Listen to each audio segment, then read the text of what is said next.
Hey, boys and girls, welcome back to Master Detective Archives Rain Code. In the last episode, we finished our preparations and set our sights completely on solving the mystery of Ethereal Academy, promising to Kurumi that we'd look into the mystery behind her deceased friend Yakou, who was the lead actress of the school's plays, and seemingly was taken out for good due to some sort of jealousy overtaking one or more of her fellow actors, to the point they staged her demise, and making it look like she had ended it all herself. The only thing is, if we wanted to even look into the case, we had no choice but to ask for the help of Desuhiko, due to the fact Ethereal Academy is a strictly all-girls school, making his ability to disguise not only himself, but others as well, quite crucial if we even wanted a single chance to begin this investigation. But thankfully, with us now playing the role as a student of the school, we'll now have no trouble looking into the case at hand, and maybe, just maybe, start piecing together the sad case behind Yakou, the school's favorite actress, and Kurumi's best friend's tragic demise. So, with that being said, honestly, the case of what is the lead role / actress of the school now officially begins with what we would obviously call the silent curtain call. So, with that being said, honestly, we are now officially, technically, a student of the school, although we are disguised, obviously. But, the only thing is, well, apparently we're actually going to go check out the theater club right now with Kurumi. The hall is this way. Follow me, Yuma. So, honestly, let's follow Kurumi here and see what we're getting ourselves into. Since, let's be honest here, this is quite a big school, multi-purpose room. Better stick with Kurumi for the time being. Okay, well, at least we got some detective points out of it. But yeah, let's keep following her, while also getting some points along the way. Better stick with Kurumi. Yeah, it does not look like we're gonna be getting any more dialogue from those. Not until we actually start our real investigation. Or maybe that won't have anything to do with our investigation, but still. But honestly, here we are.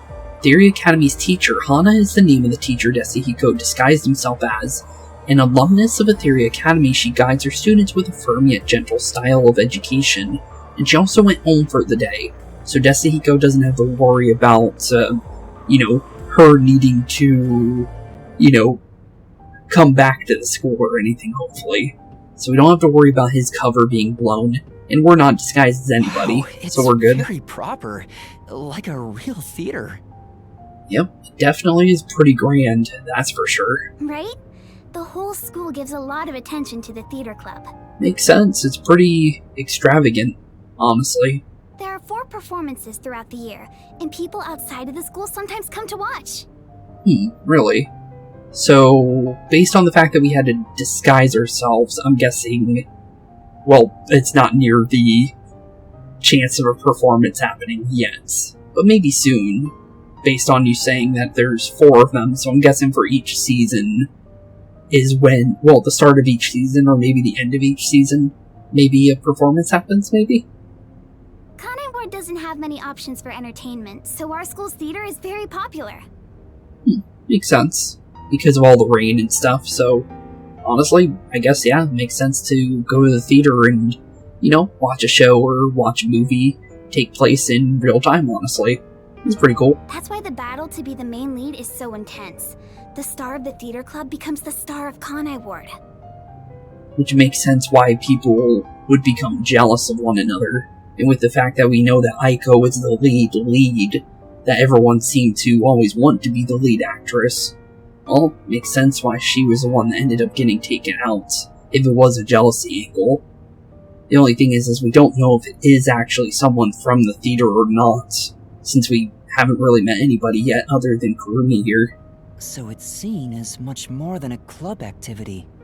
Also, I remembered the name of the character that Yuma looks like right now. I was saying that it reminds me of someone from Danganronpa 1. It's Kyoko, the master detective. But, it's kind of funny that Yuma actually does look like her, which is kind of funny. Because all you really need to do is just chop off Kyoko's hair and you'll literally get Yuma. But, yeah, I guess it is more than just club activity at this point, if everybody around Kanai Ward would show up for it. Yes, this isn't just a single page of our youth. Everyone's competing as if their lives depend on it. With how Kanai Ward is, basically, well, Death Central from what we can see, I guess it makes sense. A lot of them come from affluent or powerful families and take pride in being members of the elite. Pride in being members of the elite, you say? Sounds like everyone's always on edge. Yeah, definitely with that. Jeez. They're very graceful and don't show their true feelings while on stage, though. Makes sense. Professionals. Shall we go in? Sure. Sounds like a interesting time. Plus, it might give us some insight into more about what happened with Aiko, maybe. Just because of the fact that it seems like that would definitely help us get to know the actors a little bit more. So I guess we're just gonna go straight into the theater then. Pretty giant theater, jeez. But there's some of the actors, it looks like. And two of those people look like the people in the intro, actually. Okay. Everyone's so busy, they didn't even notice us coming in without permission. I don't think we need any.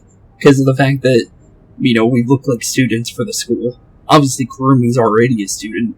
So, honestly, I guess they wouldn't even mind us walking in because, well, we look like another student. We could be a new student for all they know. This is the stage rehearsal, after all. It's treated like the main performance itself.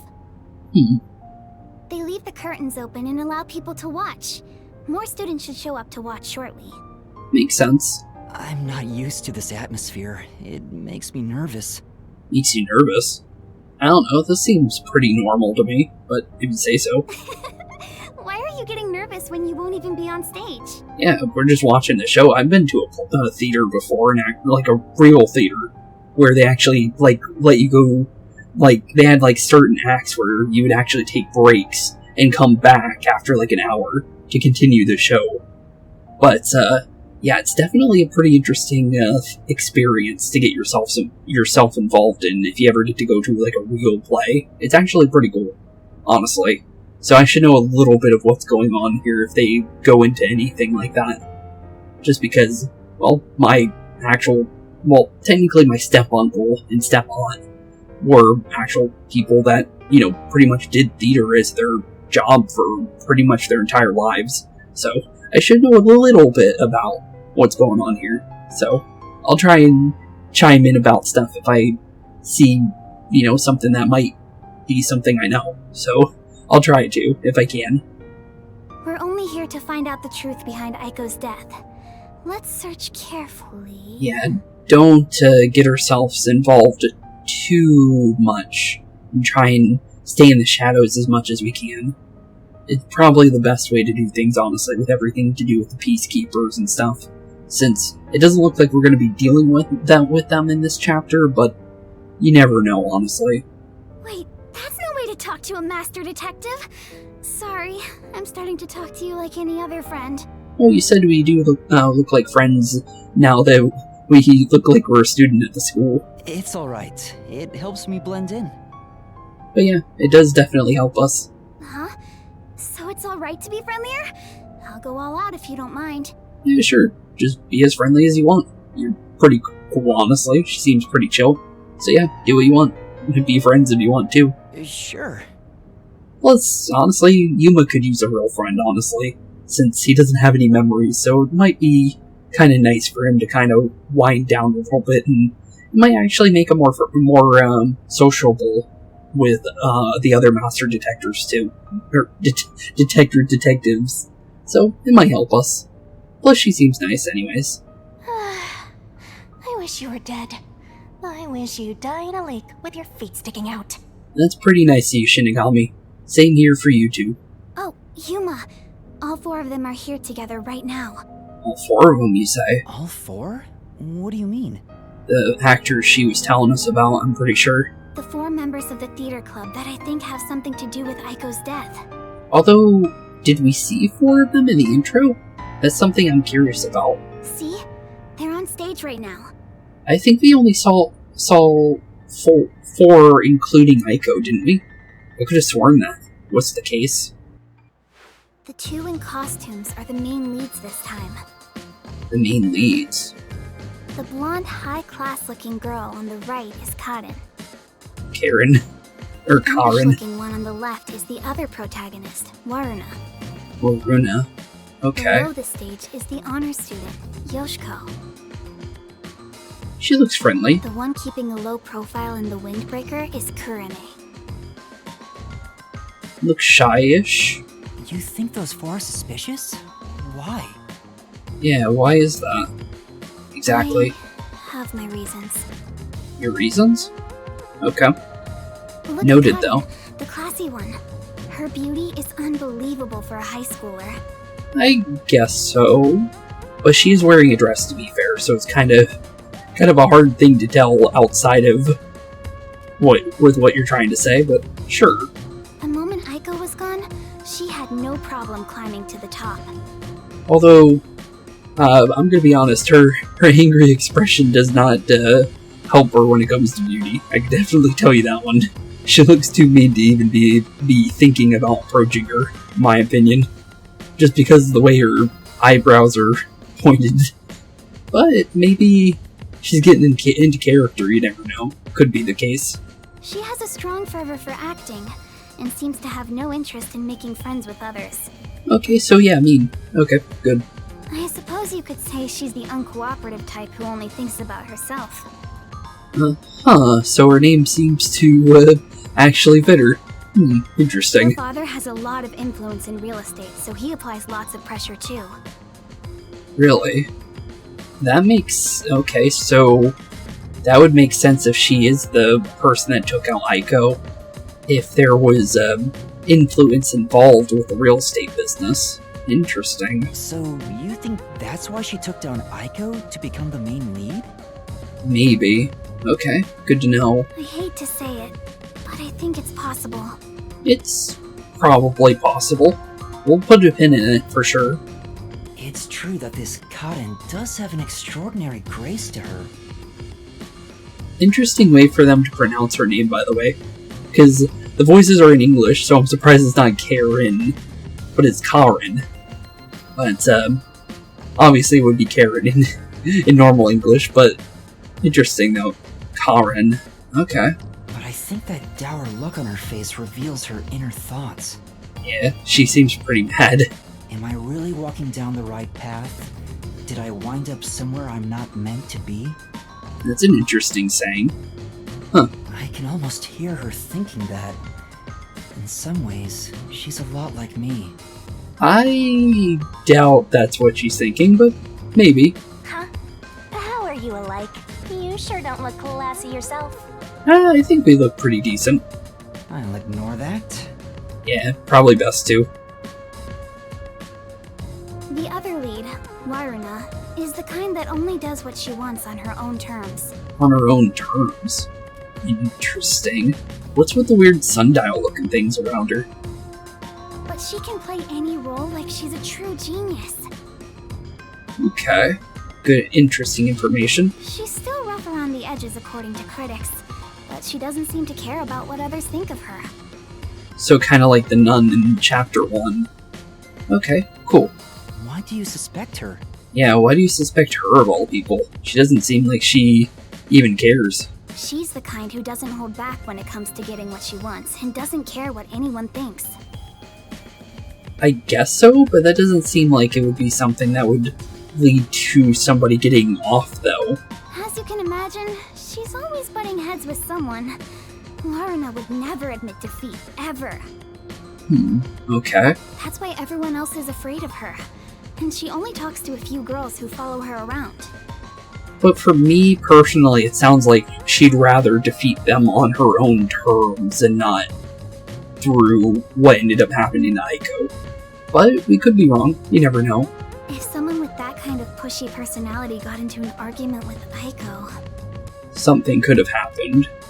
Okay, yeah, fair enough. You're saying it's not out of character for her to take more drastic measures? Apparently so. Yes. She also looks like Lisa from Fire Emblem Awakening, by the way, something I wanted to note. Also, she looks like one of the people that was in the intro. Her hair is very specific. But, okay. It's a bit of a stretch, but considering how she did become one of the main leads... It is only fitting to think of her as one of the main suspects, which is fair. She could be considered suspicious. But the thing is we don't know for sure if it is somebody from the theater or not. At the same time. That's Yoshiko below the stage.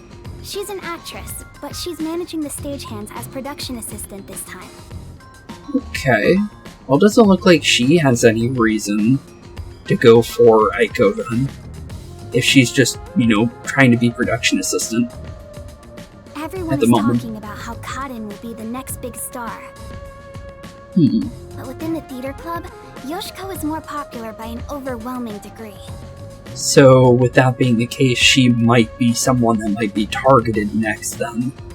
Okay. She prioritizes the team over the individual. She's a kind, mild-mannered honor student. Mild-mannered, kind honor student. Okay. So far, doesn't seem like she would be the one involved. The only reason the theater club is able to function is thanks to her leadership. Which makes sense. If she's mild-mannered and kind and an honor student, that fits. But why do you suspect her? Because it looks like you suspect all four of them. And you think someone like her could have killed Aiko? Apparently so. I don't personally suspect her that much, but... So not as much, but you do have a reason. Aiko used to be the club's leader. Which is true. After she died, Yoshiko picked up right where she left off. Well, they need somebody to be the leader. Makes sense. I believe she's the only one who could ever take over Aiko's role. Maybe. You never know. It sounds like maybe, technically, the... Karen definitely looks like maybe could have taken that role too, to be fair. So Yoshiko maybe felt Aiko had what she thought was rightfully hers. Maybe.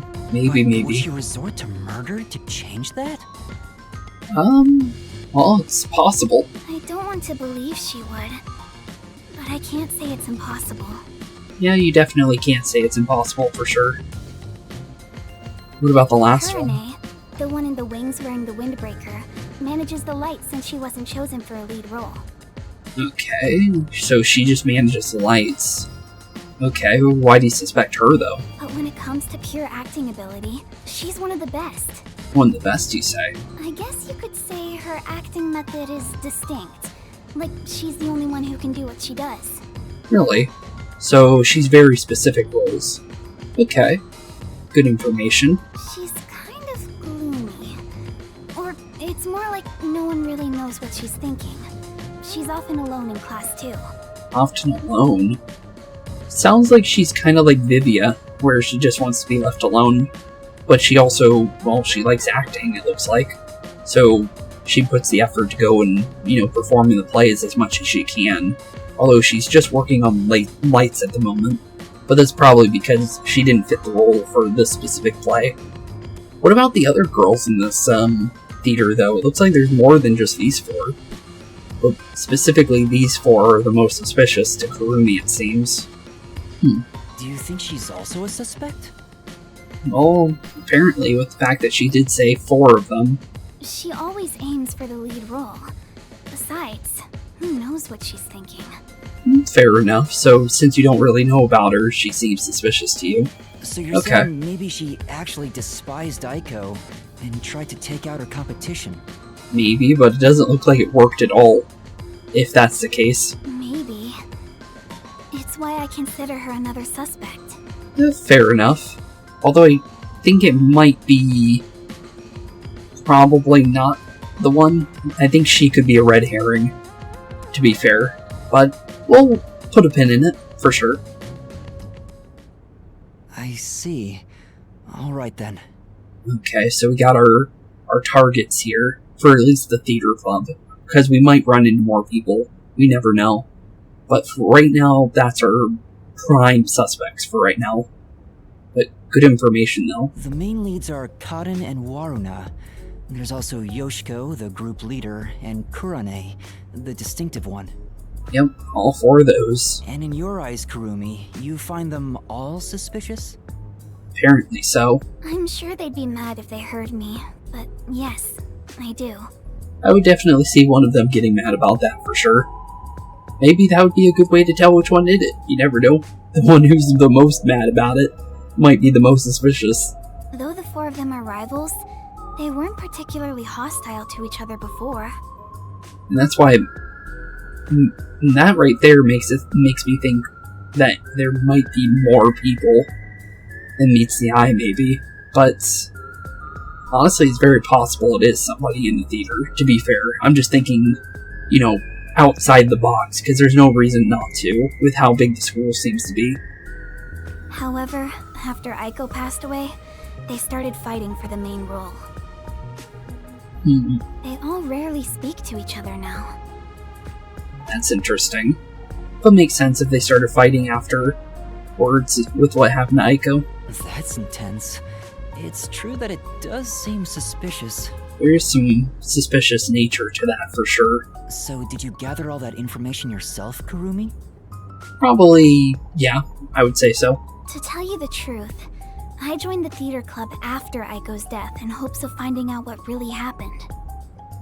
And did you get much out of it? You're really determined, huh? It was her best friend from what she was saying, so makes a lot of sense. I am. I won't give up until I discover the truth behind Aiko's death. And honestly, that's what a good friend does. Make sure that they figure out, try and take care of their best friend the best way they can. Even if they ended up, already passing away. She must have been devastated by the loss of her friend. But she still found a way to push herself forward. Yeah, she definitely did. Try to do the best she can to avenge her in any way she could. All this to find the truth. Yep, all to find a single but hopefully full truth to everything. I see. Sometimes the truth can be a goal that helps you press onward. Yeah, makes a lot of sense. Then I need to do what I can to help her. I have to find the truth behind this case. The only thing is what is the truth is the real question. Because we don't know for sure she was offed by somebody or not. It just seems that way. That she might have been. On the other hand, some truths make you want to die when you discover them. Doubt that one, Shinigami. Be quiet. Besides, even if that were the case... Well, what are you going on now with Yuma? If I let the truth be buried like this, more bad things could happen. Oh yeah, because the mystery labyrinths. Yeah, definitely. That's why I'm going to help her find the truth. It's my duty as a detective. And as a hero of justice as she saw it. So, it would definitely be in our best interest to, uphold the good nature of what she sees detectives as. Will you stop confusing detectives with heroes? Honestly, I'd rather see it that way, to be fair. Regardless, I have nothing to do with this, so whatever. Fair enough. You did say you wanted nothing to do with, Kurumi, and you wouldn't help us because of that. So, you do you, Shinigami. I'm surprised you're still following these at this point. You could literally just appear later when we actually do need your help. Because we will probably need Shinigami's help eventually, but for the time being, we don't need it. At all. For someone who has nothing to do with it, you sure have some strong opinions. Yeah, she's got more than enough quips and jealousy in her to just make sure to make our lives a living heck. So, yeah, definitely. Shinigami. Hey, Kurumi! You came at the right time! Oh, hello. We're short-handed right now. We could use some help in the wings. The wings, you say? Okay, Kurumi, you can go and help out, I guess. You mind lending a hand? You probably should. You want us to be inconspicuous and everything. Huh? But I'm... Kurumi, you gotta stay away from sight as much as possible. Oh, don't mind me. I'll watch the stage from here. Yeah, we'll be fine. Then I'll go help. Let's meet back here once I'm done. Okay, you do you. Who's the cutie? A classmate? Kind of. Yeah, something like that. Well, at least she kept us, nice and, hidden for now. Where have you been hiding such a cute girl? Why don't you invite her to the theater club? Theater club? I doubt that would be a good thing with the fact of what's going on here.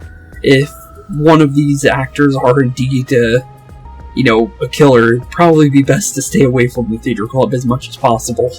Right.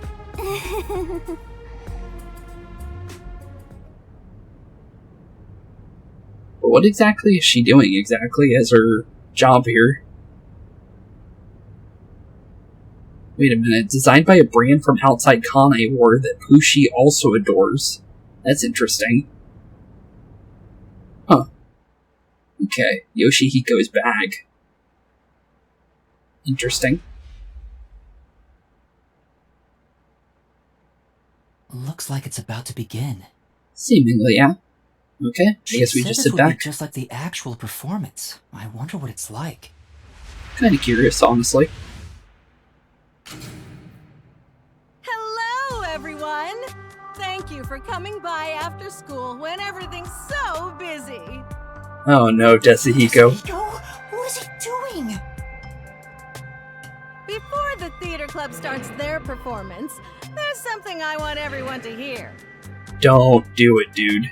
It's my debut song! I've practiced so much for this big day! Desuhiko, don't do it, man. Here it goes! Give me the spotlight! Oh, good, thank you. Hey! I'm surprised they pulled her off stage with her being a teacher. So dumb. He is. Now we will begin Ethereal Academy's Theater Club rehearsal performance. But at least we found him, at least. Let's see what this, play is exactly. Why would you do that, Desuhiko? What if they see through your disguise? I highly doubt it. They definitely see him as the teacher, for sure. Although, it was kind of funny that he tried to pull out his guitar at this moment of all things. But he is a narcissist, and he's got a big ego, to be fair. Which we knew before bringing him here, so kind of our fault, to be fair. But at least he tried. I'll give him that. Oh, come on, man. What's wrong with a little fun? A star always wants to stand on stage. Which is true, based on what we know about the actors now. You're kidding me. Even if your disguise is perfect, that was reckless of you. It really was. Oh, it's fine to be reckless and my disguise is perfect. Damn, ruined my chance for an amazing debut. I'm sorry about that, buddy, but you really didn't need to be debuting in this school, because they'll think you're the teacher and not yourself. Anyway, the performance is about to start. Yeah, whatever this performance is, though, I'm kind of curious on what it's going to be. I knew I would find you here, Natasha. Anatoly. Interesting name. I knew you would come, Anatoly. Okay, so we got Natasha and Anatoly. Interesting, names for both of them. You have not changed at all in the past 10 years. Nay, you have become even more beautiful. You, however, have changed.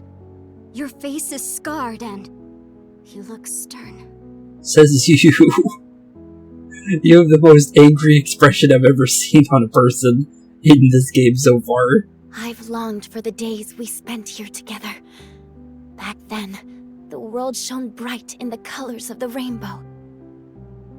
But now, the only world I see is colored with crimson, draped in the blood of my fallen comrades.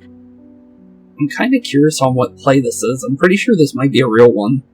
Behold, even my own hands are stained red. Yet, you are still pure, unchanged from that day. You really believe I have not changed? In truth, I had no choice in the matter. But because I did change, I chose to remain as I once was. Uh-huh. I see. These 10 years were long for us both indeed. Huh, sounds like some kind of warring kingdom based on how they're talking about it. Although, Anatoly is a very specific name, I'm pretty sure this is a major play. I just don't know the name of the play off the top of my head. Within the tall, white walls, a clear fountain and colorful flowers decorated the garden. This garden was the world to these two young girls. They held hands and ran through the sunflower field. With the fact that this popped up on the entire name of the screen, this feels important. They sang to the blue sky and wore white clover crowns they had given one another. The sunset was ever golden. Even the rare rain glittered brightly. The world was perfect. Perfect, you say? Everything shone like the shimmer in a rainbow.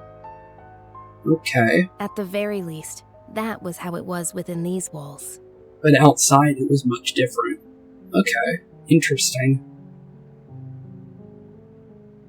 The two sisters, Anatoly and Natasha, were princesses of a 300-year-old kingdom to the far west. To the far west, you say? Since birth, they had never gone beyond the castle walls. Their youths were spent together alone. Huh. Sisters by birth, they had a happy life together. Interesting. But one day, their peace abruptly ended. Which makes sense with the fact that it was nice only on inside of the castle walls. But interesting information, though. A rebellion struck. The military took the castle and declared the start of a new nation. Royal family members who resisted were executed, and their corpses hung in the garden. That's kind of terrifying, but okay then. The castle walls were destroyed, and the flowers trampled. Makes sense. Anatoly and Natasha escaped the castle at night thanks to their servants. Barely, seemingly. But amidst the chaos, the two sisters were separated. Their hands brushed against each other. It would be the final time they ever touched. Natasha was hidden in a neighboring small nation. Okay. An ally of old, the princess was welcomed with the highest honor. Makes sense, then, with that being the case. However, Anatoly continued her journey of escape with the remaining members of the royal family. So one escaped with their allies, the other one stayed with other members of the royal family. Okay, interesting. They traveled the frontier to avoid pursuers as they searched for a land of peace. But never seemed to have peace like the other one. Okay. As they continued down this path, their comrades fell one after another. 10 years have passed since. 15 minutes in. Their performance is so intense in person, I can't take my eyes off the stage. It's pretty interesting, I'll be honest there. I'm liking the little, show that we're getting here so far. That little excerpt from that little play that they're performing was pretty cool. I'll be honest, sounds like a pretty good one for what we can currently tell from it. Oh, well, Shinigami was asleep beforehand, to be fair. No, Desuhiko fell asleep, though. But it is pretty cool. I'm surprised they fell asleep, though. What the? Was that Yoshiko? Maybe she went to the restroom. That was weird. I took up the sword for the first time after I left the castle. It was also the first time I killed. First time he killed. Have you ever witnessed a soldier's dying moments? As blood flows from open wounds, all you'll hear is a death rattle. Death rattle. Huh. That does sound pretty gruesome. Men speak proudly of honor and pride, but those vanish when you're on the battlefield. Yeah, makes sense. It looks like the school. 10 years, Natasha was welcomed as the new head of state for a small neighboring nation. Which makes sense with the fact that she seemed to still live a life of happiness, unlike Anatolia here. She knew full well that her lineage was being taken advantage of for the nation's development. Yeah, However, fair enough. She had no choice but to allow this to happen. Which makes sense, because they would... Well, other peoples would definitely try and snuff out her lineage if they found out she was still around. Meanwhile, Anatoly traveled the land. She had grown to become a leader of the wandering warrior tribes in the region. Huh, so royalty to a wandering warrior. Interesting. Or leader of a wandering warrior tribe. The sword she had mastered to survive had become the hope for many. Makes sense. The fight to regain their homeland had begun for these two princesses. Almost seems like a Fire Emblem, like story almost, with how they're, basically taking up arms in their own way, which is kind of interesting. It all began when the former kingdom, now a military dictatorship, invaded the nation protecting Natasha. Huh. Natasha declared war, promising to regain control of her former castle.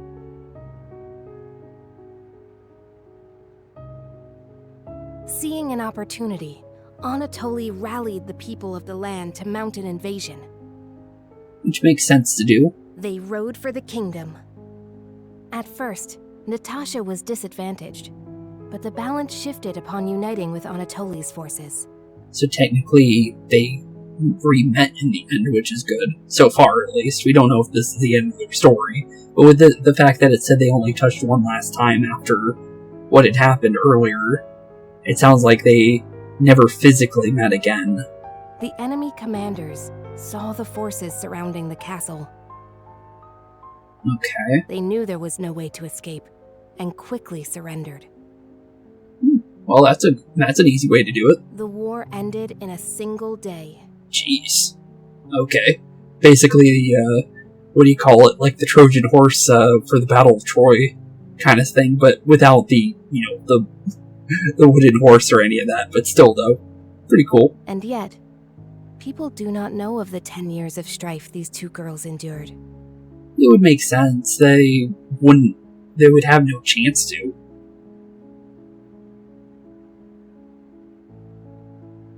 The royal family was rebuilt, but the peace they had once known was not immediately restored.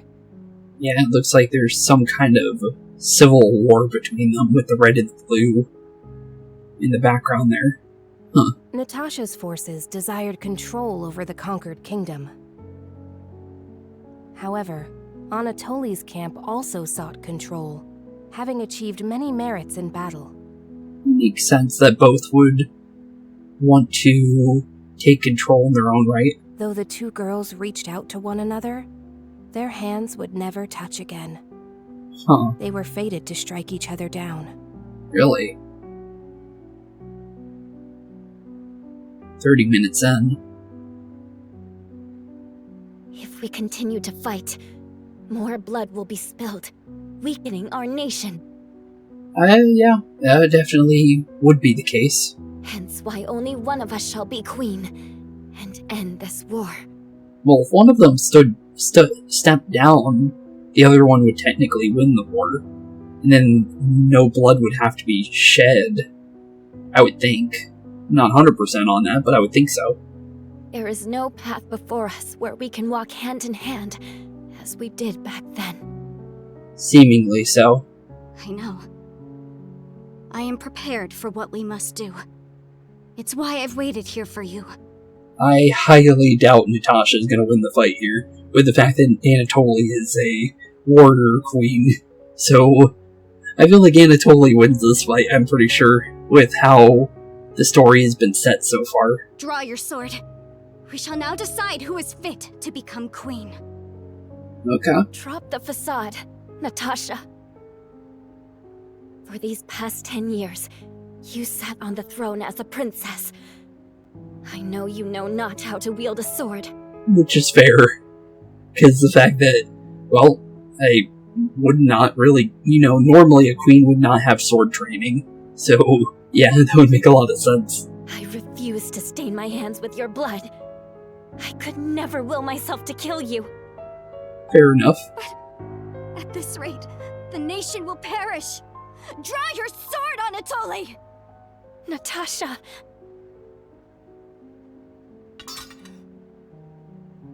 Oh, she drew out her own sword. Looks like a saber almost. But fits the theme.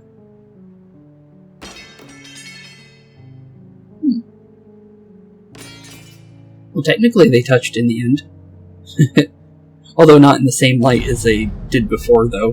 Whoa! Who turned out the light? Well, I was asleep the whole time, so it was already dark anyway.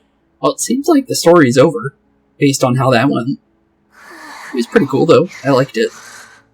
But Shinigami's back to sleep again.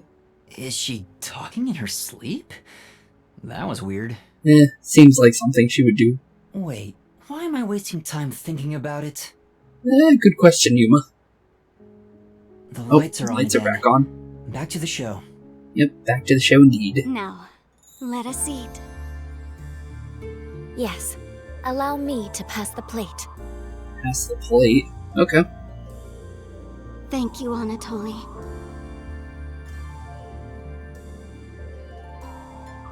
The two spent time together again, for the first time in years. Pretty cool story, though, I will have to admit. I like it. However, they could not run through the garden like they used to. Fair. Makes sense from what we saw. They were warring against each other for quite some time. Together, they carried the lives of tens of thousands on their shoulders. What crown? What was expected of the girls was no longer a crown of flowers, but a real crown instead.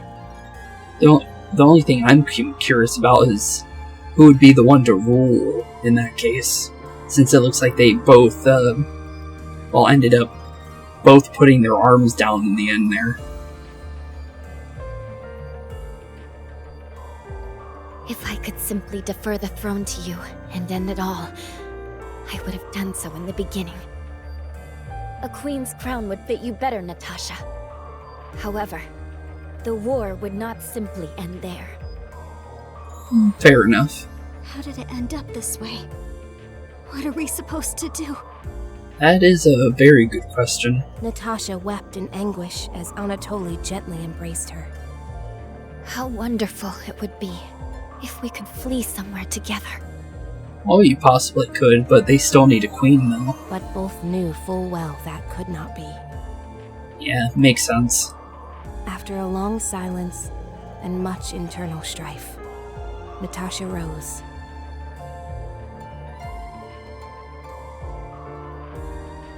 She knew this could not go on forever. For the nation, and for themselves. She invoked her nation's ancient tradition. Ancient tradition? A new queen would be chosen through a duel of cups and poison. Interesting. So, basically a roulette. One dies, the other lives. For the better of the nation. Okay, interesting. 45 minutes in. At the Duel of Cups, as they called it. Let us end this, Anatoly. Natasha, what do you intend to do?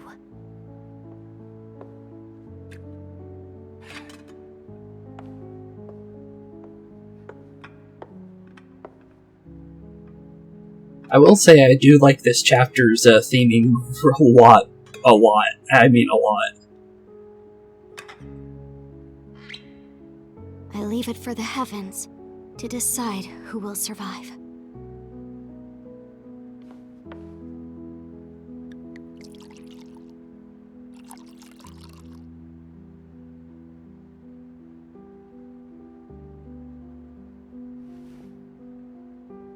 On the day we were separated, I was given this poison by our family in order to commit suicide.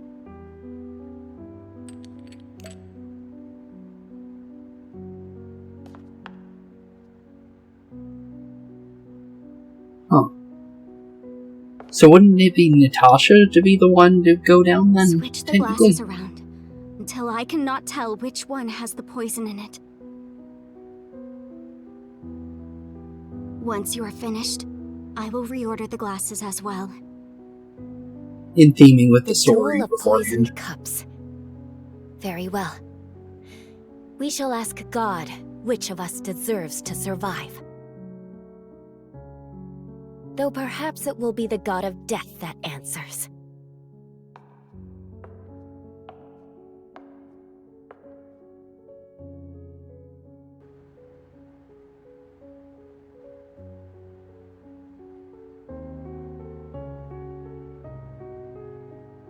Finished. It is my turn then.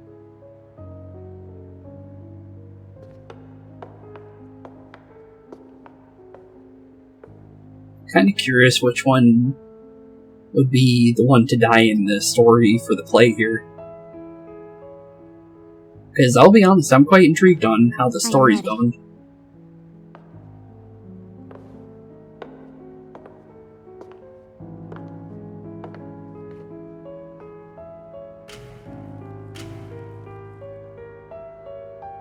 I grant you the right to select a glass.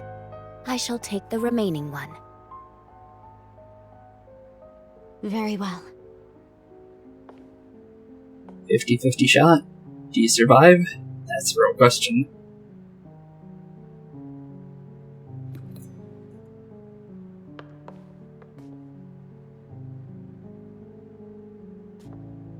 Natasha, promise me.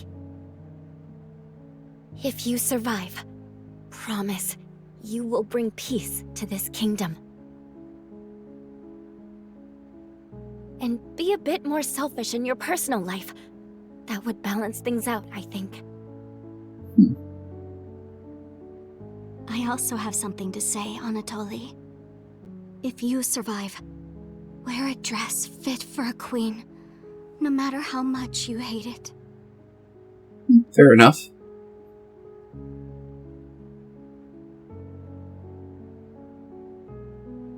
Well then, to the new queen. Cheers. To the new queen, indeed. Interesting play, I'll be honest. I like it.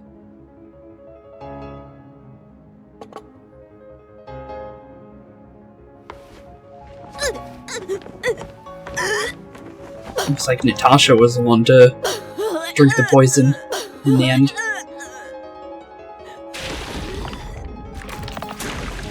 Has some pretty crazy theater effects. Huh? Jeez. Cotton! Huh? What? Is she? But... Oh, Lorna, are you was that alright? not supposed to happen? Jeez. Okay. She's dead! She's really dead! Well, that's a turn of events I wasn't expecting. Oh, what's wrong? So another killer strikes here. Same one, who knows? But it seems like the culprit is not among us. One of the popular plays performed by Ethereal's theater club, a mystery where 15 trapped men and women are drawn into a string of murders. Unique in that the culprit lurks within the audience.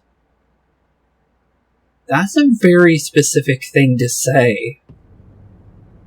I'll take very much note of that. Okay. Interesting. Huh.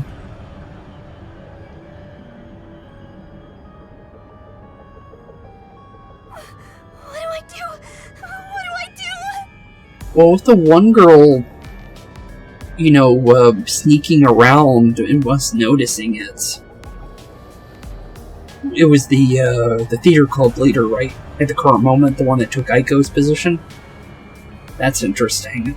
But with the fact that it said that in the loading screen makes it me think that somebody else outside the theater club actually might be more involved here.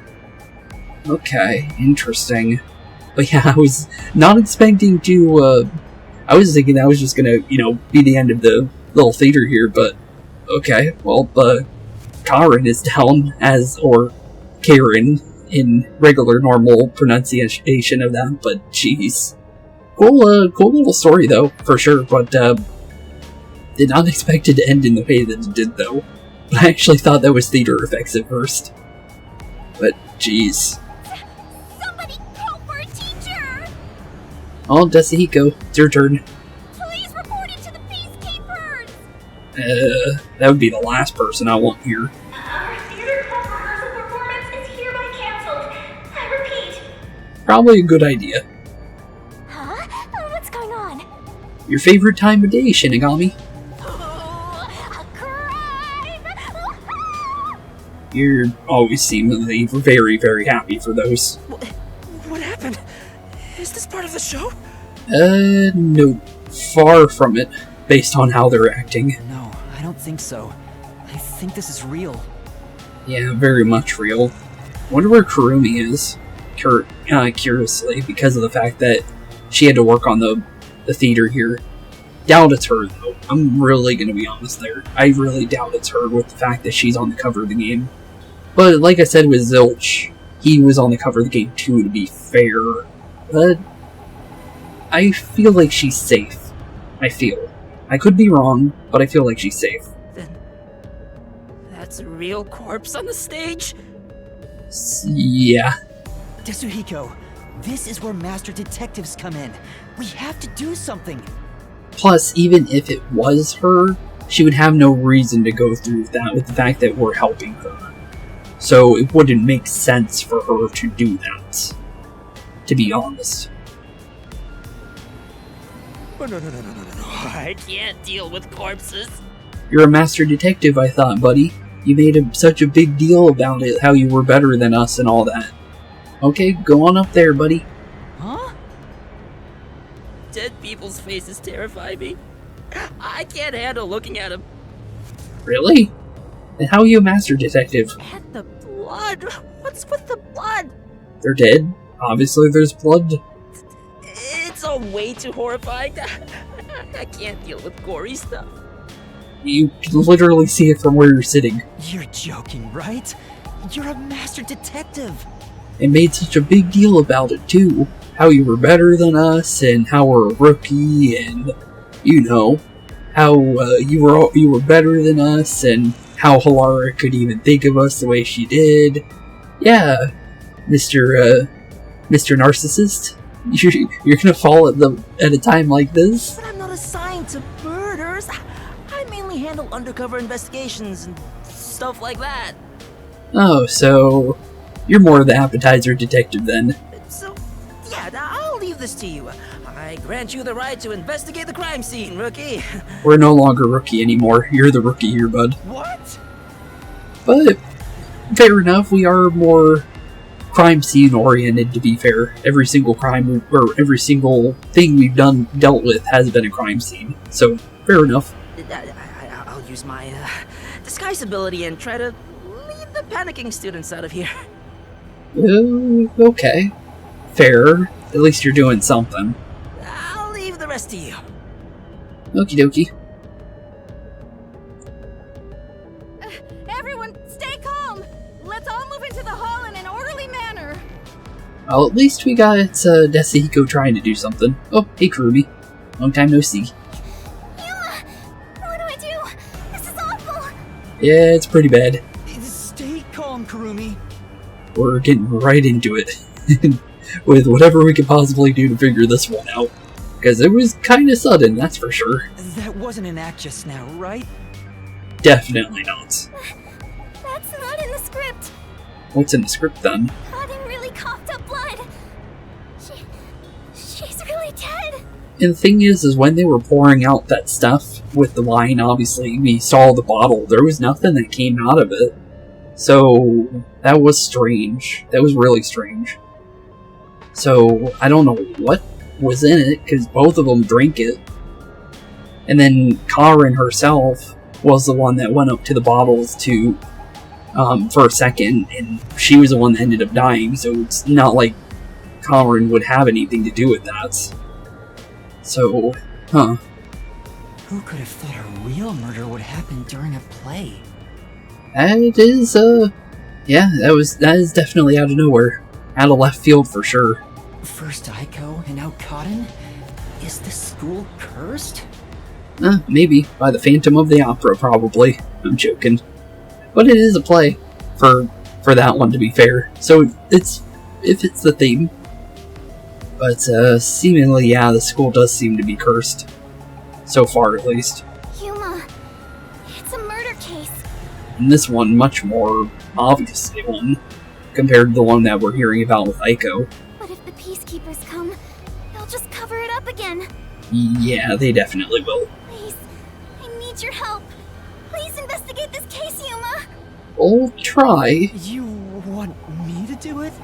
We're a detective, buddy. You gotta do it. Don't even question it at this point. Got it. Yeah, literally only thing we could possibly do is gonna maybe hopefully help us find out what happened to Yakou. You never know. You're just doing what she says again? Wow, if you want to get on the flat-chested Uggo's good side that badly. I think we're already on her good side, but says you, honestly, buddy. Hey, you Your personality also isn't the crime scene for your own reasons. Very beautiful. Your personality's more what you're saying, Uggo, to be honest. Because you're jealous, angry, mean, sometimes nice. Well, Death God, even though you try and, act like you're all lovey-dovey with us sometimes, which I don't understand you sometimes, honestly, with that one. With the fact that you seemingly hate us at sometimes, in some points. But, yeah, she definitely wants to look at the crime scene. Busted. Yeah, nice try there, Shinigami. Anyway, it'll be trouble when the peacekeepers arrive. Let's search the crime scene before they get here. Yeah, probably the best, and hopefully we're not in the same room when the peacekeepers come in. Because we do not want to be caught here. Because, let's be honest here, they're going to frame it on us immediately. If we stay in here too long. Oh, Kurumi's going to stay here. Alright. Okay, let's look into it. Investigation. Not much I can see. I'm not sure if it will help, but can I tell you what I saw? What'd you see? Yes, please. If you saw the leader of the theater club, we saw that too. During the performance, I was doing odd jobs in the wings. Okay, makes sense. That we did kind of hear that you were doing stuff like that. Aside from the theater club members, there wasn't anyone wandering about, like an outsider. Makes sense. I mean, other than when Desuhiko jumped in right at the beginning of the play. Fair enough. Oh, yeah. Sorry about that. Yeah, he was, definitely being a little bit of a weirdo with that one, to be fair, but it was kind of funny, to be fair. Well, that's part of the investigation, right? You can't see everyone from the stage after all. Kind of, yeah. Yeah, true. Isn't that why he went up there? So he could memorize all the faces that were there? No, definitely not. Right. I wish he did, but he definitely didn't. I think he just wanted attention. But setting that aside... But if he has photographic memory, he might have. You never know, we could try asking him. Be worth a check. Since she didn't see any outsiders, the only persons of interest are those within the theater club.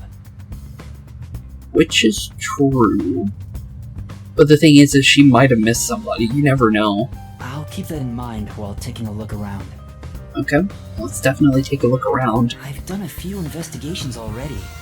I should be able to handle this now. We definitely should, I would think. Yet you were hopelessly reliant on yours truly until now. I see it's not your brain making the decisions anymore. Kind of fair, but the thing is technically we're more reliant on Halara. We just needed your powers to give us more time. That's pretty much it. Because if we had more time, we wouldn't even needed your powers to begin with. Other than the Worshipper, during Chapter 1, with Nailman. Because we didn't know there was a second killer in that case, and we would never have known that, and I'm pretty sure Halara didn't know it either. So, you get credit on the worshipper part, but everything else, we probably would have been able to solve it on our own, to be fair. But I'll give you that one. The eyes are wide open from agony. The body is completely motionless. But yeah, that was a pretty violent reaction from that poison, or whatever that was. Could have been glass for all I know. Jeez. I can immediately tell she's dead. Yeah, yeah, no way she lives from that. Though she displayed many expressions while acting, her face is frozen in death in the end. Yep. Died with an angry face, too. Unfortunately. This isn't an act. She was struck by an abrupt and unscripted death. True there. Was it poison? We're not sure yet. I'm thinking maybe glass, with how, violent that, burst of blood came out, but I could be wrong. That's most likely the case. But it's possible, like Yuma's saying. There are no external injuries, and given the circumstances, she must have ingested poison. Seemingly, yeah. This will be tough to solve if that's the case. I know nothing about poison. And I don't know if anybody else at the detective agency would know either. What? A detective who doesn't know his poisons? Don't tell me you're a poison virgin! I think that's a good thing. Ew, gross! Weirdo. Well, you perverted little detective. Get on your knees and apologize, and maybe I'll teach you a thing or two. Nah, I'll do without that one, honestly. How about something like, I'm sorry, I should know my place. I can't live without you, Shinigami. I'll go with the opposite of that one. If she was murdered with poison while on stage, the poison must have been prepared somewhere else. Maybe. That would make sense. I need to look for that while checking out anywhere else that seems suspicious. Which is a good thing to do, for sure. Hey, don't ignore me, jerk. We got a good reason to ignore you, buddy. Okay, here we go. Karen's corpse, or Karen's corpse, based on how they were saying it. There are no external injuries, and given the circumstances, it's likely she died from drinking the poison. Okay. Yep, it's a corpse. Well, obviously. What do you got, Kurumi? Not only is Aiko gone, but now Kaden too. Which was the person you believed to be the one to do it, so, it kind of, hurts your investigation on Aiko now. Could this also be a fight for the lead role? Maybe. If so, those most suspicious are Kaden's rivals. Yoshiko, Waruna, and Kurane. Seemingly, yeah. Is the culprit one of those three? I'm not so sure with the loading screen saying what it did. And, well, with the fact that Desuhiko's helping everyone out of the room, he might get... Well, even though, like, with the thing where he went on front of the stage and everything, he might have photographic memory there, because how his power works, as long as he sees them, he can turn into them. Although he needs to know how they act, too, to be fair. But he never talked to that teacher, and he seemed to seemingly know her personality. But, with the fact that he's helping the students out of the room right at this current moment, he might see their faces as they're leaving, to be fair. So he can maybe keep a note of their faces, as long as he remembers to do so. But I doubt it, but it's a possibility. I need to find out if there was anything suspicious about them during the performance. Seemingly not, from what we saw. We watched the whole thing. Kurumi was in the wings the whole time, so perhaps she knows something about the others. Maybe. What do you got, Kurumi? Who should we ask about? Let's ask about the person that's gone. Before the performance, did you notice anything off about Kaden? Yeah, anything about Karen? Well, I think she was more on edge than usual. More on edge, you say? So interesting how they say Karen instead of Karen. She yelled at underclassmen who were late in preparing for the show. She Really? also paced around restlessly. Okay then. That's not just today. She's been that way since Aiko's death. Makes sense if she's wary around everybody. So, fair enough. Maybe the whole battle for the lead role had stressed her out. Maybe. It's possible. But since she was murdered after Aiko, she should be considered another victim, right? Right, but with what Halara said, never rule out anything. So, she could still be a killer in this case. Maybe not for her own death, but maybe for Aiko. It's possible. If she knew someone was out to get her, then it's not strange for her to be mentally unstable. Fair enough. I don't think we should write her down as a victim yet. Karen was more tense than usual prior to the state of the performance. Karen's manner. Okay. What about, Kurane? What about Kurane? Did she seem strange before the incident occurred? Yeah, what about Kurane? I haven't seen Kurane. She was working up above the whole time. Okay, interesting. She is working on lights. Oh, she was managing the lights then. So it seems like she was doing exactly what she needed to do. And if she was in the lights area, there's no possible way for her to do anything. But it could have happened when Desuhiko was doing his little guitar solo, trying to, at least. But seemingly it seems like she's out of the question here. There's a catwalk above to adjust the lights, and that's where Kurane was supposed to be. Okay, So I didn't see her in the wings. interesting. There's another girl handling the lights, so it would be helpful to speak to her. Okay, we'll definitely talk to her. What's her name? Kurane was a member of the lighting crew during the performance. Kurane's actions. Okay, interesting. What about Waruna? Kurumi, did you notice anything suspicious about Waruna while you were watching from the wings? Yeah, what about her? As far as I can tell, Waruna was just her usual self.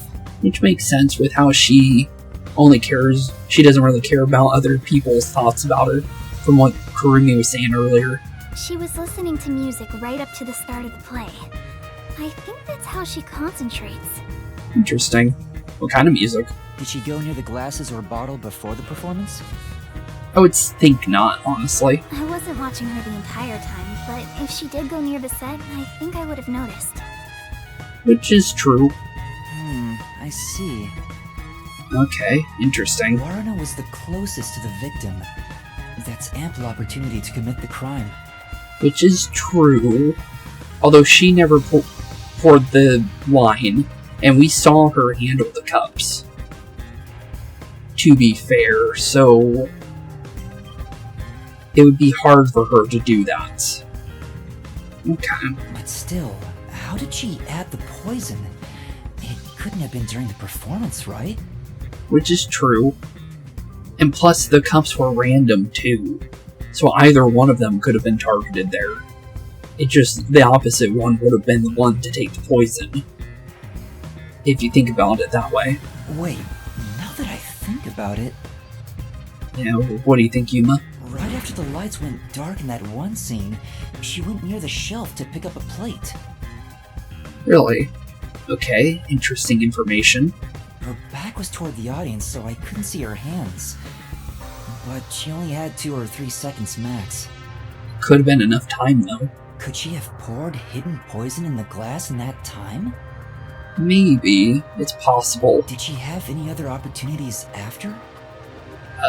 Good question. The next time she touched the glasses was during the shuffling scene. Which could have been a good time to pour the poison. So she could have grabbed the poison during the lights out, and then poured it during the shuffling. But it was Cotton who moved the glasses and bottle. She also prepared the poison vial. Which is true. And plus, after shuffling, Cotton was the one who chose the first glass. Which would give her a good chance of doing so. Given the situation, it'd be difficult for Waruna to poison Cotton specifically. which is fair. Like I said, it could still would have been a 50-50. So just be luck at that point. While Runa was acting during the performance, of course, it would have been difficult for her to have purposely poisoned Karen with Runa's actions. So maybe she was set up to do so without knowing, maybe. That's also a possibility, with how that's specifically worded. And then we have Yoshiko, which we saw her seemingly leaving the room. Before the incident occurred, do you know where Yoshiko was and what she was doing? Yeah, do you know about her leaving the room? Because that was, interesting. I didn't see Yoshiko in the wings. She may have been watching from the audience. And that's probably where she snuck to then. Oh, right. Maybe. Speaking of which... Yeah, what do you think about that, Yuma, too? Hopefully you remember. I noticed Yoshiko walking down the aisle. I thought she was coming back from the restroom. But she seemed to have left the room. But I didn't see her take her seat. At first. What if she wasn't part of the audience? That was weird. Where could she have been? And that's the real question. She seems very suspicious with that. Although, how would she do anything with poison, with that being the case? Yuma noticed Yoshiko walking down the aisle between audience seating during the performance. The ones fighting for the lead role are Yoshiko, Waruna, and Kurane. None of them seem particularly suspicious so far. Yeah, so far everybody seems pretty normal here. Hey, how long are you gonna keep this up? I'm so over playing 20 questions with this ugly chick. I'm sorry, Shinigami, but, you're not asking any questions here, so, how about you zip it? You ain't helping here, honestly. That reminds me, the lights went dark during the performance, right? The entire hall was blacked out. Yeah, was that supposed to happen? Wouldn't it be possible for someone to sneak up on stage and place the poison then? Maybe. It's possible. We don't know for sure, though. Oh, I hadn't thought of that, but I don't think it's possible. You don't think it's possible? Why not? Yeah, why's that? The blackout lasted for only 5 seconds. We measure it each time to ensure there are no mistakes. Okay, so that's supposed to happen. Okay, good. That's really good information. So someone would have to move through the dark, get on stage, apply the poison, and get away, all in 5 seconds. That is quite a little bit of time, but not enough to get out.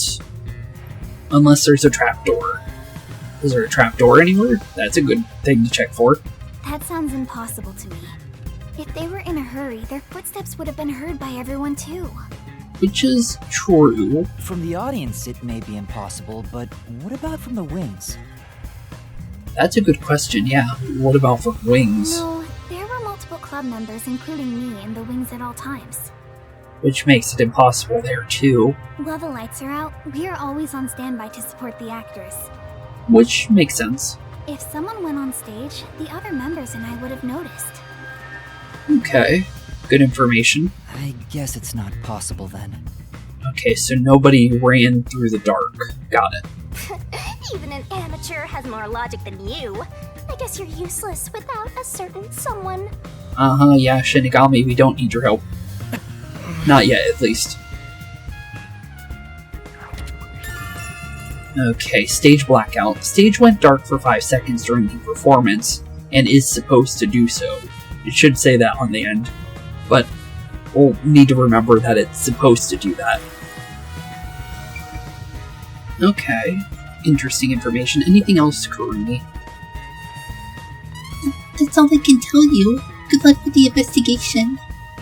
Thank you, Kurumi. Okay, what else do we got? Can we go into the wings? Ooh, hello. Misplaced script. There's a script on the floor. Yeah, what's going on with the script here? That's the script of the play. Someone must have dropped it in all the chaos.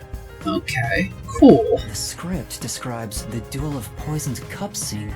Specifically left on that part. Okay. The character Natasha, played by Cotton, is supposed to take the wine and glasses from the shelf. Who's the one that's supposed to take the poison in the story, though? That's what I'm curious about now. Because it seems like, it might not have supposed to been Karen, based on how fast the theater kids seem to react to it. After that, the glasses are shuffled on stage. According to the script... Anatoly shuffles glasses, notes, make sure the audience cannot see the glasses. Anatoly, finished. Natasha, it's my turn then. Natasha also shuffles in a similar way. Natasha, I am ready. I know I'm reading these with their names. Normally you're not supposed to in a script, but I'm saying it just because it's easier that way for me. Anatoly and Natasha stand on opposite sides of the table facing one another. After that, Cotton takes the first glass, and they both drink at the same time. Which makes sense. Unfortunately, Cotton's glass turned out to actually be poisoned. Huh. Kurumi, I was wondering about this script. What about the script? It says, make sure the audience cannot see the glasses. Why is that? Yeah, why is that, actually? That is kind of weird. It's to make the result feel unpredictable to the audience. Oh. Okay. Fair enough. If the glasses are visible, no matter how fast they are shuffled, the audience can see which one has the poison. Fair enough. The script doesn't say anything about how many times to shuffle the glasses, or which one will have the poison in it. Oh, so you're saying it could have two different endings to the play then. Well, that's cool. Exactly. There's no poison to begin with, so it doesn't matter which one's picked. Okay. You just pick any glass and act out your death after drinking. Huh. In the script, Cotton was to die. Okay, so the real person that was supposed to die in the script ended up being the one that actually died in real life, too. Huh. But I didn't think she'd actually die. Yeah, that's pretty dark how that ended up happening. I see. Since the instructions aren't precise, both actresses don't know the results from shuffling either. Huh. Interesting. During the scene with the shuffling of the glasses, the result was unpredictable even for the two on stage, the shuffling of the glasses. Interesting. What you laughing about, Shinigami? Just playing with the buttons on stage? You do that, I guess. Let's look at the body real quick. I'm kind of curious about that and stuff. We already looked at the corpse, so what about the table? So we got glass, poison vial. Is there any real things inside there? This vial is supposed to have poison in it, according to the script. Yeah, according to the script, for sure. But it's empty now. It's dry and shows no signs of ever being wet. And it looks like when she spat up blood on both glasses as well. Interestingly enough. To be sure, the poison in this vial wasn't real, and it was just another prop, right? Well, obviously. Absolutely. It was always empty. Which would make a lot of sense. The contents spill easily because of the loose lid, so we don't even keep colored water in it. Fair enough. Cotton just pretended to pour poison from the vial into the glass on stage. Yeah, we saw that ourselves. Through our actual eyes outside of the game. Nothing came out of that thing. Then it's hard to imagine there being any poison inside it. Yeah, it wouldn't make any sense. Like, as we can see right there. Although it looks like there's a little bit of pink on the glass before she coughed up poison. Interesting. Like, not the actual... That is weird, actually. Like, the cups were laced with poison to begin with. That's weird. Empty from the beginning, it is dry and shows no signs of ever being wet. Weird. What about the bottle? There's a wine bottle on the table. Cotton poured the liquid from this bottle and started to suffer after drinking it. Yeah, seemingly just after drinking it for sure. The only thing is we still don't know anything about the poison, or even if it was. There's a chance the poison was mixed into this bottle. Huh. This isn't wine in here, right? Probably not. Of course not. It's just grape juice. I poured out the bottle and replaced what was inside. Okay. Was it that sparkling grape juice that you can get at stores nowadays? Huh? You, Kurumi? Well, she is part of the wing, so obviously she would have to work on stuff like that. After class, I was asked to help out before I went to get you. I'm still a theater club member after all. Which is true. She did let us know. Were both the wine and grape juice sealed before you swapped them out? Yeah, were they? Yes. I received the unopened wine bottle from a club member. From a club member? I uncorked the bottle and poured the wine down the sink. Okay. It's a waste, but we can't drink it anyway. Yeah, you guys aren't old enough. Fair enough. After that, I went to the cafeteria and bought a can of grape juice. Of course, this was also unopened. Huh. I poured the juice into the bottle, then put the cork back. I passed the bottle to a club member and my job was done.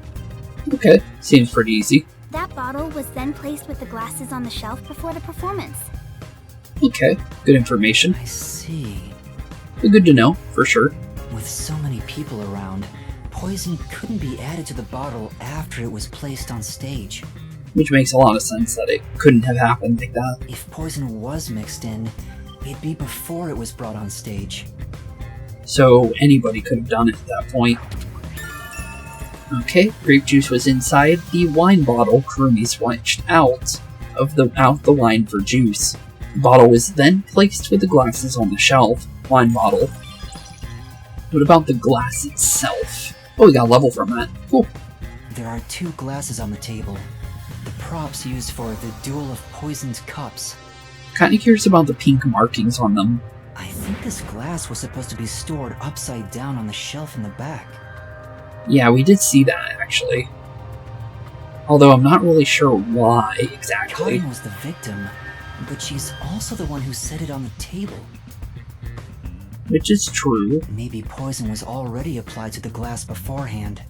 Maybe. Hey, do you know who prepared these glasses? Yeah, who was the one messing with the glasses? Oh, it's the girls on prop duty. The freshmen are handling them this time. So it would make no sense for them to target her, or at least seemingly. Do you know where this glass was before it was placed on stage? Yeah, where was it? That'd be a good information to know. Kept in the theater club storage. This glass should have been in there too. Okay. The theater club storage? In that case, any club member would have access.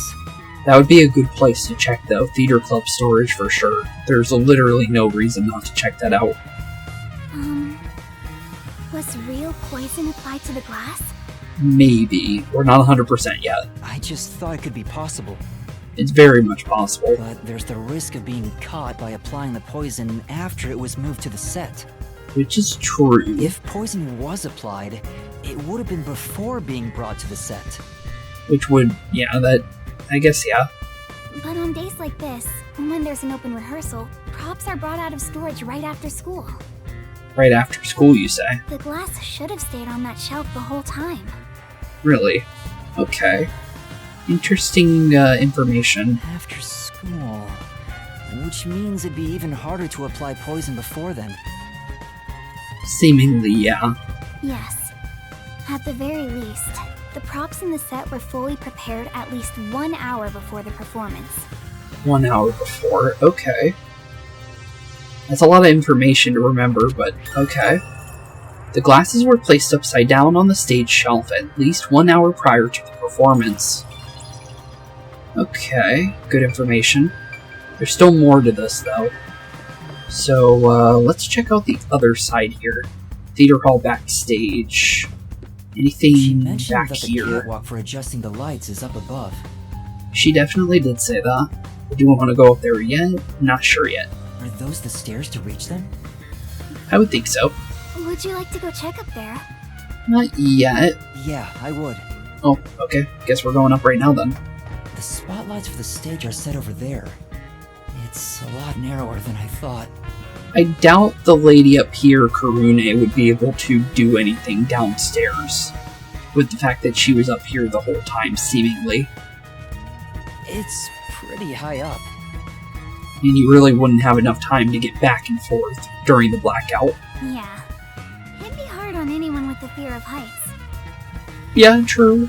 But I don't think we're dealing with fear of heights anymore. Because that was a big thing with the last case, to be fair. So you can move the lights as needed for the play. Which, yeah, you definitely could. The table is directly below, which means... Which means what? You can't see the glasses getting shuffled from the audience seats, but they could have been visible from up here. True. I could find out for sure if I could talk to someone that was up here. That would be a good thing to find out, I guess. Huh. There are multiple spotlights for the stage on the catwalk. The walkway itself is narrow and high enough that it's not easily accessible. Catwalk. Okay. Good information. Maybe that's all the investigating I can do. Maybe. I kind of want to look around a little bit more just to see what else we can possibly see back here. My place is among the gentry, so these don't suit my palate. If you say so. Donuts are pretty good, though. But so far, it looks like nothing else can be seen from back here. Yeah, it looks like that was pretty much it there. Okay, well, let's end our investigation here then. Because I don't think there's anything else. Finished up? Well, I think I've checked all that I can for now. I have a good idea of how things work around here. Yeah, quite a lot of information has been gained here for sure. It seems certain Cotton died from drinking poison, but I couldn't find any clues that point to how it was done. Yeah, not a lot, to be honest. There is ways that it could have been done. Like with the catwalk there, I guess if you're like really good at it, I guess you could maybe toss some kind of thing in there, but you would see dust, though, on the floor if there was a poison thrown from the catwalk. It'd have to be very much perfect. But, that's the only thing I can think of. I don't think it was her, though. I really don't. It just seems way too far of a distance. Unless we find out some information she did leave there, it does make it possible for her to do it. But... Oh, stuck already, Mr. Pervert Detective? You should be saying that about yourself, but okay then. If you need my adorable angel's whisper to help, maybe you should get on your knees and beg. More like Devil's Whisper, but definitely not going to be doing that. What angel? You're a death god. Thank you, Yuma. I shouldn't even pay attention to her. We really shouldn't. Just let her do what she's doing. She'll burn herself out, eventually. She's right. I'm stuck. What should I do? Well, we do have other places we can check. We haven't checked this storage room out yet. That would be a good start. Yuma, if you're done with the crime scene investigation, are you conducting the questioning next? Well, we can't get caught by a peacekeeper, so we need to be very careful on how we do that, because I'm pretty sure they're going to be making their way here soon. Questioning? But it would be a start. Aren't you going to talk to Yoshiko, Marina, Kurane, and the others? We could try. Oh, right. Let's go and talk to them. It would definitely be worth a shot, honestly. She's such a loudmouth. Says you. You're the loudest one here, buddy. But how do we talk to them? I doubt they'll be too willing to share anything with me. Well, we can do the talking. Or Desuhiko could. He loves talking to people. I joined the club only recently, so they don't trust me. And you're a complete outsider, Yuma. I don't think, well, maybe it does matter to them, huh? Even though you're disguised as a cute girl right now. Yeah, fair enough. That's it! A disguise! Oh yeah, I guess we don't have to stay as this disguise the whole time. We do have Desuhiko after all. Maybe this could work if we use Desuhiko's disguise. Maybe. He could disguise as any of the girls and start questioning them. Or a peacekeeper. That would also work, to be fair. Oh, no, we need to be out of here now. The peacekeepers? Yep, this is bad. Already. That woman, she was the one with that Yomi guy. Well, maybe we could just say we were watching it. I am the Amaterasu Peacekeeper's Vice Director, the trusted right hand, showered with love by Director Yomi himself. Hi, again. Martina Electra. Goodness me, you've surely done something reckless this time around. We didn't do nothing. Whoops. Looks like she found out you snuck into a girls' school. I think this deserves the death penalty, don't you? I don't think she knows who we are, to be fair, at this moment. I think we're fine there. I think she's just talking about generally. us being next to the body. There's a reason why I'm dressed this way. What are you doing? Hurry up and make the arrest. Wait, I can explain! Huh? What? Kurumi. You have no right to remain silent. You have no right to talk to a lawyer either. Huh? You only possess two rights. Confess the truth, and beg Amaterasu Corporation for mercy. Oh yeah, she said something about her having some kind of run-in with the Peacekeepers before, didn't she? And she said it was pretty embarrassing, so she didn't tell us about it. Maybe that's why. So she ran into Martina before, apparently. Interesting. Take her away. Okay, then. Hey! What's going on? Oh, that's not good. Please, wait! Oh, she's getting dragged off and probably gonna be made an example of based on what we know about the Peacekeepers. Are you sure you want to try and stop Amaterasu Peacekeeper Vice Director Martina? Yes. Because, even though we have a good reason to be scared of you, we cannot let Kurumi get dragged off like this. Yeah, tell me, why are you taking Kurumi? Yeah, why her? To arrest her, naturally. On the suspicion of murdering Kanai. Why would she do it? Huh? Got any reason for her to be the one? What? Why would I do that? We've reached this conclusion following an interrogation with a person of interest. Person of interest? Who's this person of interest? According to them, you were responsible for handling the contents of the wine bottle prior to the start of the play. Huh? Oh, so whoever... Okay. Good information, actually. So whoever she handed the bottle to is who we should start suspecting now, based on that one. Because whoever did that is heavily suspicious now. Okay, good to know. It's clear why believe them? You took the opportunity to pour poison inside it. It was only grape juice. I didn't add any poison. Huh. Besides, where would she even get poison from? Yeah, where's that even from? Do you have any idea? Ms. Martina, this was discovered in the chemistry lab. Chemistry lab?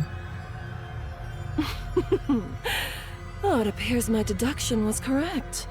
The poison was right under our noses. Why is there poison in the chemistry lab that anybody can get their hands on? It seems to have been a particularly potent one. Maybe you should take some, so your favorite Yomi would show up here. The label warns that even a small amount ingested can result in death. Huh. The bottle is unsealed, and some of the liquid is missing. There's no mistake. How do you know some liquid is missing? Every bottle I've ever seen always seems to have liquid missing, to be fair. You secretly stole this from the chemistry lab and used it for murder, didn't you? Huh. But you have little to no proof that was her, so... Sorry there, Martina. I don't know anything about it. That bottle is way too big to be stolen without anyone noticing. Yeah, that's very much true. What a worthless comment. Says you. You don't do any actual investigating. You're your sad excuse for what would be a peacekeeper, in my honest opinion. I'm sorry. That is a very sad amount of any type of investigation that I've ever seen.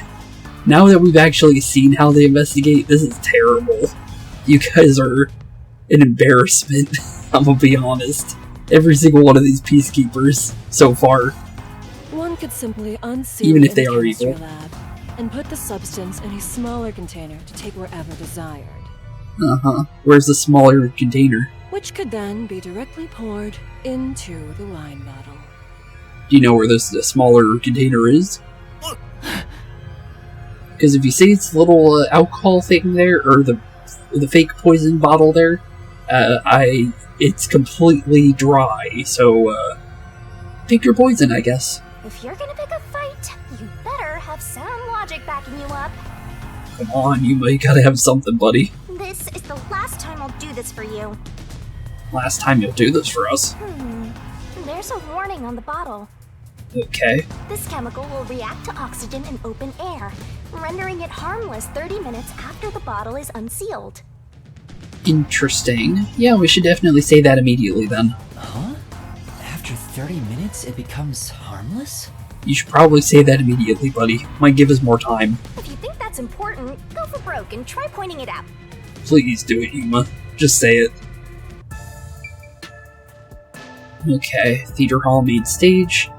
I'm gonna say we're gonna end off today's episode here, then, with that being the case. Just because, we're definitely pretty much out of time. So, with that being said, in the next episode we will be, well, beginning what is to be the actual murder investigation of this chapter. I thought it was gonna be more about Yakou, but it looks like, well, there's more to it than meets the eye. And, who knows, we might be dealing with a dual killer again, because we don't even know if, our little Karen here is actually a victim outside of the Yakou thing. So, with that being said, honestly, keep being spooky, have a wonderful rest of your days, everybody, and I'll see you all in the next one. Peace out. Hey boys and girls, thank you all for watching today's episode. If you liked what you saw today, please leave a like and maybe even subscribe. And hit the bell notification down below.